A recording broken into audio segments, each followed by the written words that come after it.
who is running for the Duluth City Council in the 2nd District. Andrew Jarocki is here with us. Andrew, good morning. Good morning, Neill. It's an absolute pleasure to be here with you today. It's great to have you with us, too. You're looking great. You're very kind, Neill, and it's just so great to be here today. I was really excited at the opportunity. I'm a lifelong Duluthian. I actually grew up listening to your voice come in over the radio waves every morning, enlightening me, and so hopefully I get the chance today, too, to enlighten the good people of the 2nd District. I'm moving to the 2nd District so I can vote for this.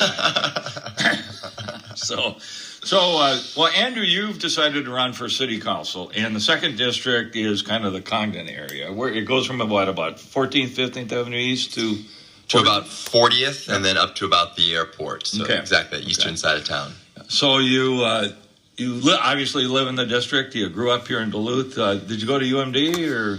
So I grew up right here in Duluth in the 2nd District, born and raised. I like to joke with some of my opponents that I'm on my 23rd year of being a Duluth expert. That's also my 23rd year of living. Yeah. I went to school, obviously, here in town, Holy Rosary, and then Marshall School for high school. And then after graduating, I went off to the University of Notre Dame in Indiana, where I got a political science degree and a minor in public policy. But, well, that was wonderful, and I really enjoyed studying politics, learning how it's supposed to work. We all know that in the real world, things are a little different, and it's a whole different ballgame to make things actually work for people. And so I really wanted to return home to the community that I love, that I've been a lifelong member of, and I want to try to make the politics work for people in practice. And that's what brought me home. Good man, good man. Well, I taught at Marshall. It was Cathedral then. I taught there for a year. And I've got friends of mine that went to Notre Dame, so great school. So, well, welcome back, and I'm glad you're here in town and you're doing the deal. So tell us, what do you see some of the major issues here that the city's facing? Yeah, absolutely. My pleasure, Neill. My campaign is based on 3 very simple but sometimes very difficult ideas. I want to make Duluth the best place in the state and country to raise a family, find a home, and open a business. And let me just walk you through what I'm seeing and hearing on each one of those. So first, raising a family. I think that local leaders should be champions for local families, Neill.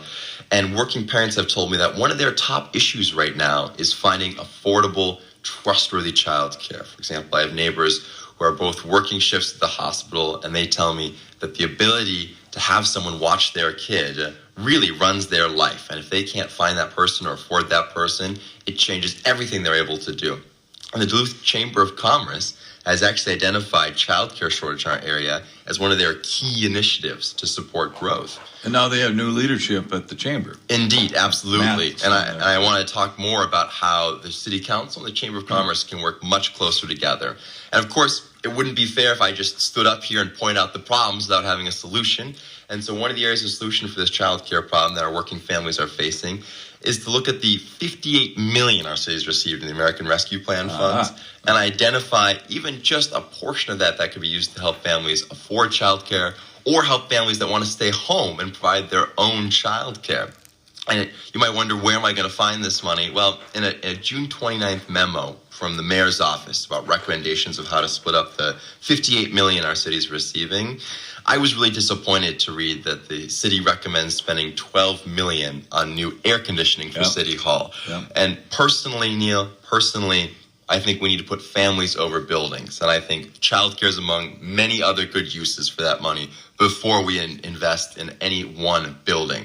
But another top issue for the families that I'm talking to, my neighbors have made it really clear. We need public safety. I support providing our law enforcement with the resources they need to protect all Duluthians. And we really need to move away from these short-sighted calls to defund police. I think we can have a police department, Neill, that is both professional and effective and accountable. There's a concerning rise in property crime right now. I've had neighbors increasingly explain to me that their bikes are stolen from garages, their cars are missing catalytic converters, and so on and so on. And that's why I'm going to commit on the City Council to regular ride-alongs with our Duluth Police Department to understand the situation on the ground and ensure our families and our homes are safe. Andrew, let me stop you there. Ken works with PAC TV and films the City Council meetings. and has gotten to know all the city councilors, good, bad, or indifferent. Have you heard of, other than maybe Derek Medved, any of the councilors ever doing ride-alongs with the Duluth Police Department? Maybe Cypress did. Yeah, not to any great degree. Yeah. Yeah, some have. I think the mayor has, maybe. Probably has. Maybe even prior to being mayor, but nonetheless, it's not. I don't think it's you hear a lot of, slap them down, but you got to walk in somebody's shoes sometimes to really know what's going on, and to see what's going on in the streets. You bring up a real good point there, Andrew. Absolutely, Neil. And let me be clear. I want to make sure that every single penny of our taxpayer money is being used well and as effectively as possible. But you don't know how true that is until you actually go on those ride-alongs and you learn the situation on the ground, which is exactly what I want to do. And then just moving on quickly, Neil, my two other issues, besides making sure homes are safe, the homes themselves. And this is something that I've really heard about, that you should talk to any realtor right now. Folks want to live in Duluth. But the problem is with this red-hot housing market is that affording a house can be sometimes difficult for our families. And I think the answer is pretty simple, Neil. We need to increase our housing supply. It's just supply and demand. But we've had a real hard time increasing supply. Why?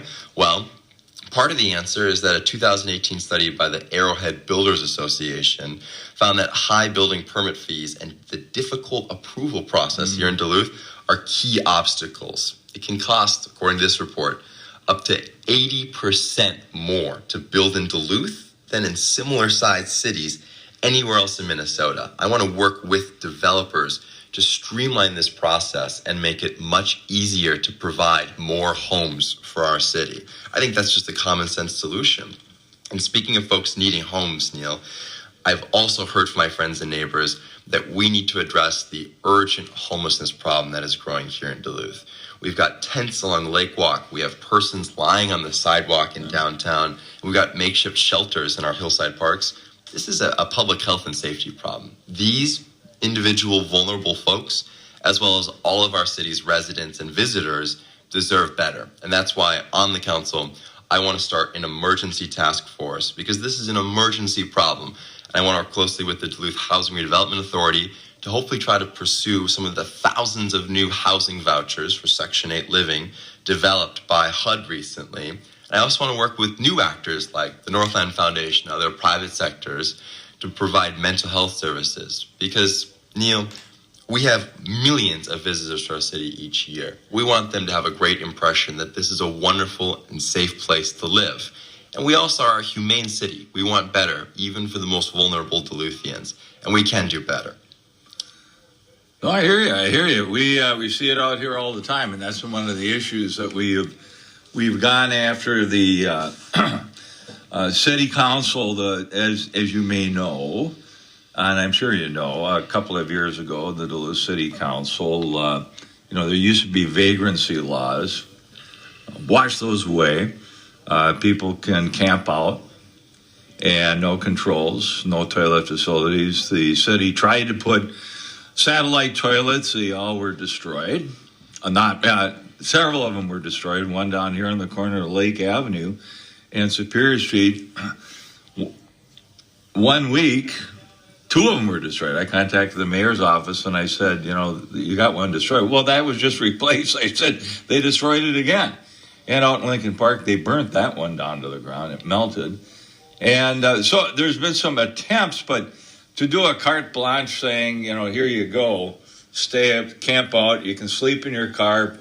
And we recommended that people sleep in their cars in front of the city councilors' homes so that, and maybe they could knock on the door and use their bathroom. I mean, we weren't trying to be frivolous, but we were trying to just bring the point that you end up doing crazy rules and regulations like this and not address the foundation of the problem. And you're talking, there's certainly drug-related mental health issues. And with all the, there are a lot of buildings in town that are vacant most of the time. Why, if homelessness is such an emergency, why aren't we using some of those buildings? And, another issue, whether HUD gets involved or whoever. And that's a great point, Neil. And the mayor's task force on housing in the city actually just last year in their report actually recommended the donation of some land for development to try to increase the housing options in the city. And that's what I want to do in this council. I want to say, my constituents, my neighbors, our community are telling us that this is an urgent problem. Have we really looked at every single solution to get these folks housed and taken care of? And I don't think we have yet. And I think we need to follow those recommendations. And like you're saying, we need to look around at what are our assets? What are we not using that could work better in this effort to try to house everybody? And there have been some nonprofit organizations that have taken people in, but the problem doesn't seem to get resolved. There's a lot of talk about it, and I know there's organizations that claim to advocate for the homelessness, and there's been millions of dollars thrown at the problem, but in many cases it's kind of a Band-Aid approach and doesn't get at the root of the problem. And, and it becomes a safety issue too, because there are people that are panhandling out there. There are people that are afraid to walk down the streets. I remember I used to office at the Carnegie Building, the old library building on 2nd Street. And the Chum Center is right there. Many of the women that worked in the building with me wouldn't walk down past there because the guys are out there and harassing people. And that's something that had kept on continues. And it's just it's a gathering place. And Chum may be doing good in many respects, but sometimes the fallout doesn't exactly make it the best partnership when it comes to dealing with things in the city and other property owners surrounding it. So, Andrew, we've got to go for our first, we call it our little walkabout, where we get some additional messages here. So, Kenny, do your magic. We'll be back shortly. And Neill, your guest, Andrew Jarocki, running for District 2 City Council in Duluth. Andrew, I was on your website and I saw that the DNT has endorsed you.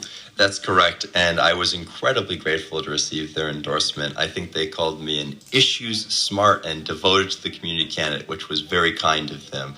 But I have to say that they did an excellent job as a local press institution, asking me tough questions about local issues, asking me what is relevant to the city council, what is not. And I was very flattered to receive their endorsement, especially since I have frequently written in on many a topic to them. So I hope they overlooked my many enthusiastic rants about the community. But yes, it was absolutely wonderful to receive their endorsement, and to be called eligible in any sense is always nice. And I think they called me eligible to be advanced past the primary.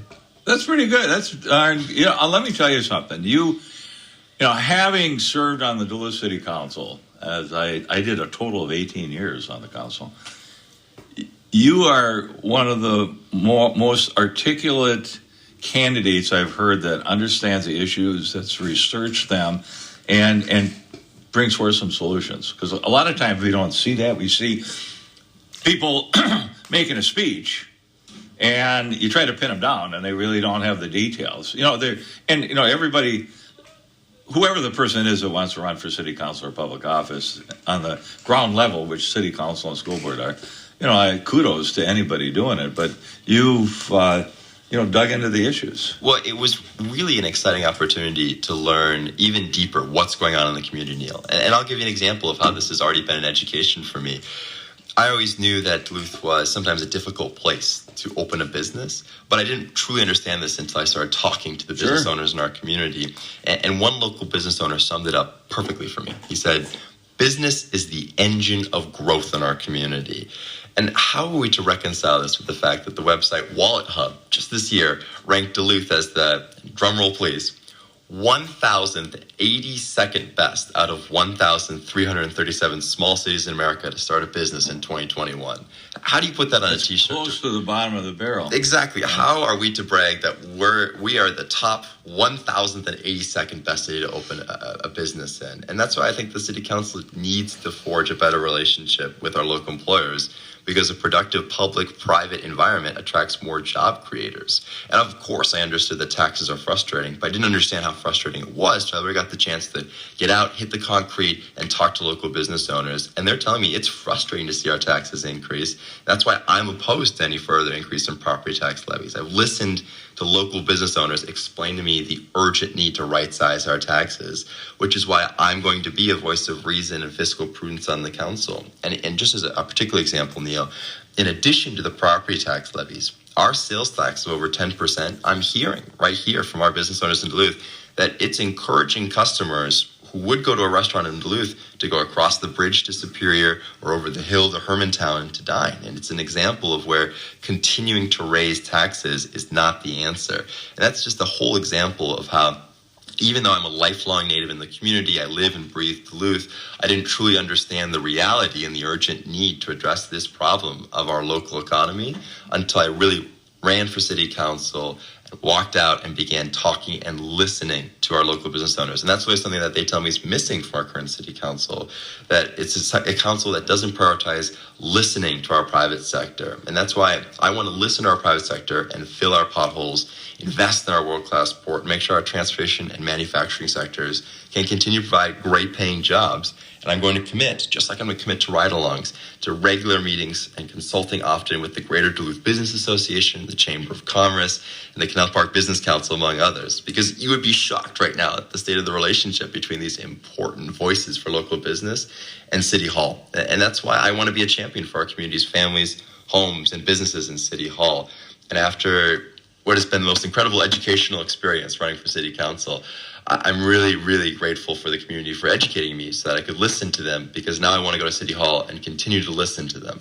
Now, the primary is coming up, is it next Tuesday? It is, August the 10th. Go to those polls. Yeah. So and that all changed a number of years ago. It used to be a September primary, and they backed it off a month. And other states have done that too. The state of New York, their primary is like in June.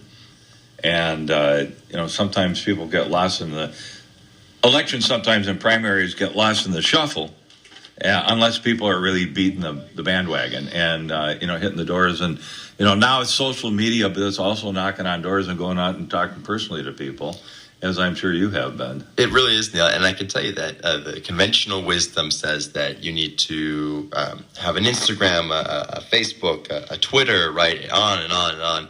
And those are all useful, and I value them as a way to connect with folks. But really, I think Duluth is a great place in that we still value that face-to-face interaction, that your neighbors want to tell you what they think, and they are grateful for you asking. And that's why I think really what I've learned, one of the best traits a city councilor can have, and I'm sure you had in spades during your time, is to listen, the ability and the willingness to just listen, because Duluthians are people that if you ask them about their home, they will tell you. You got it. So, Andrew, tell us how people can read a little bit more about you, go online, or get a hold of you. Absolutely. Well, first of all, if you're tech savvy, like I said, I am on social media. There's the Instagram page, the Facebook page, and both of these can be found on my website. That's andrewforduluth.com. Well, that's an easy one. Easy one. And if you're asking yourself, I like that Andrew guy, I know he's trying to represent Duluth, how could I find more about him? Well, andrewforduluth.com.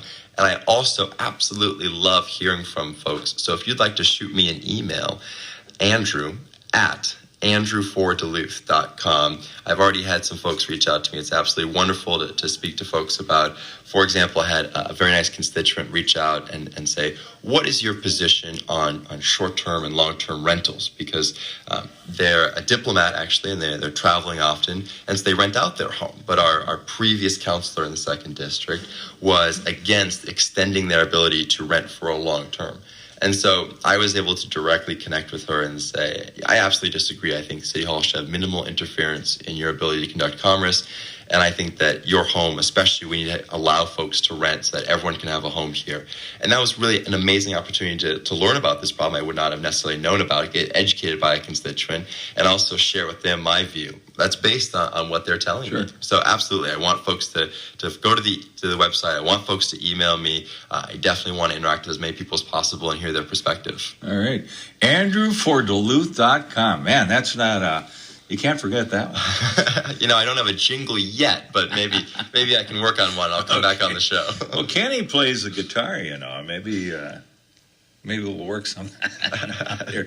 Andrew, thanks for being with me here on any events coming up before the primary for you, or you're just going to be out there slugging away? Well, I'm really excited tomorrow night for the National Night Out. I'll be knocking more than a few doors, and I'll be at a few different block parties on our side of town. So I'm sure if folks want to come out and celebrate a great event that's about unity, I think they'll see me there as well. But otherwise, they should make sure to watch their front doors, because this weekend I'll definitely be knocking on them. All right, Andrew, thanks a lot for being on board. We're going to go for our news here, and then we'll come back and do some stuff. Great. WDSM.